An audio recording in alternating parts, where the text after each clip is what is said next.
এবং আমাদের city corporation আছে এবং বিভিন্ন প্রতিষ্ঠান যারা আছে খুলনার জন্য একদম খুলনাকে সামনে রেখে যদি আমরা একটা পরিকল্পনা প্লাস্টিক প্রতিরোধ করবো যে দূষণ হয়ে গেছে এখনই এই দাবি জানিয়ে এবং উপস্থিত সবাইকে ধন্যবাদ জানিয়ে সদস্য ছাড়াও বিশিষ্ট গণ্যমান্য ব্যক্তি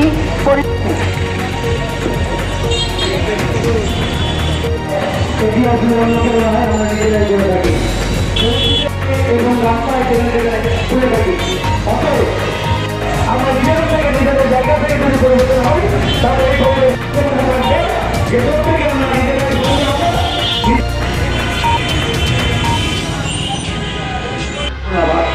আসসালামু আলাইকুম ওয়া রাহমাতুল্লাহি ওয়া বারাকাতুহু। আমার ঘর, আমার বাড়ি, আমার ঘর, আমার পরিবেশ সবকিছু আমি নিজে আনতে পারবো, তাহলে দেখবেন আস্তে আস্তে সব ভালো হয়ে যাবে। সকল নগরবাসীকে আমার অনুরোধ, আপনি আপনার জায়গাটা দেখা হলো, পরে অন্য লোক খারাপ করছে এই সিদ্ধান্ত দেওয়ার দরকার নেই।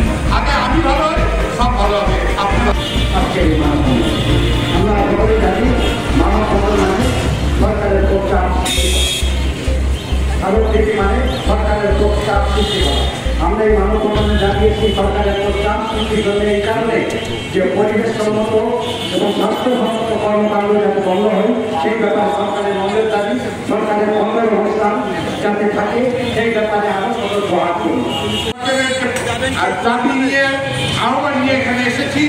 এখানে আমি প্রথমে ব্যক্তি কথা বলতে চাই, একবার ব্যবহার্য প্লাস্টিক কিভাবে বর্জন করা যায়, এই বর্জনের মধ্যে দিয়ে আমরা আগামীতে প্লাস্টিক বর্জনের একটা প্র্যাকটিস আমরা যেতে পারবো।